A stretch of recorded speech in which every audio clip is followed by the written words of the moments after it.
আমরা এসেছি পৃথিবীর সবথেকে বিপজ্জনক আইল্যান্ডে। কেন এমন আইল্যান্ডে আছি যেখানে কিলিং মেশিন ভর্তি? মনে হয় আমরা মরবো। এটা সত্যি, আমরা পৃথিবীর সবথেকে বিপজ্জনক আইল্যান্ডে সারা রাত কাটাবো।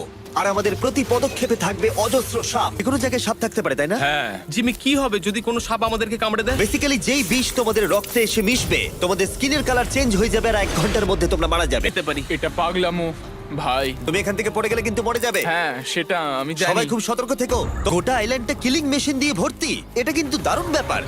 পৃথিবীতে বসবাসকারী প্রাণীদের সাপগুলো মারার পরে ওরা এখন গাছের পাখিদের শিকার করে, কারণ এখন ওরাই একমাত্র জীবিত শিকার। কোনো মুহূর্তে সাপ গাছ থেকে লাফ দিয়ে আমাদেরকে কামড়াতে পারে। এতক্ষণ পায়ের চিন্তা করছিলাম, এখন তো গাছ থেকে সাপ পড়ারও আশঙ্কা রয়েছে। এই সমস্ত সাপেদের ধরে বিজ্ঞানীরা তাদের বিষ বের করবে, আর সেটা দিয়ে তারা অ্যান্টিভেনাম তৈরি করবে। তাহলে ওটা আমায় কামড়ালে আমি মরে যাব। হ্যাঁ ভালো করে কিন্তু ধরে রাখবে। এটা একটা বাচ্চা। যত আমরা জঙ্গলের গভীরে ঢুকছি, ঝোপঝাড়গুলো খুব ঘন। আমি আমার সামনে 2 ফুটও দেখতে পারছি না। যে কোনো জায়গায় সাপ থাকতে পারে। তাড়াতাড়ি ভিতরে ঢুকিয়ে দাও। এই সাপের বিষ কতজন মানুষের জীবন বাঁচাতে পারে? প্রায় 1000 জনের। জিমি ওখানে আরেকটা সাপ রয়েছে। ও মাই গড, এটা তো বিশাল। আমরা অনেক খুঁজে পাচ্ছি। দেখো, এই সাপটা মাটি থেকে 15 ফুট উপরে রয়েছে, আর সায়েন্টিস্টরা আমাদের গাছটাকে নাড়াতে বললো যাতে এটা নিচে পড়ে যায়। ও তো একটুও নড়ছে না। অনেকগুলো জীবন বাঁচাতে হলে আমাদের অ্যান্টিভেনাম দরকার। অন্ধকার ঘন হয়ে এলে আমরা সার্ভাইভ করার দিকে মন দিলাম।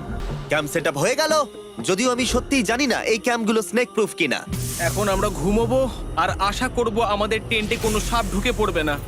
আমাদের মনে একটাই চিন্তা ঘুরপাক খাচ্ছিল, যত তাড়াতাড়ি সম্ভব এখান থেকে বেরোতে হবে। আমরা স্নেক আইল্যান্ড সার্ভাইভ করেছি এবং কেউ মরেনি।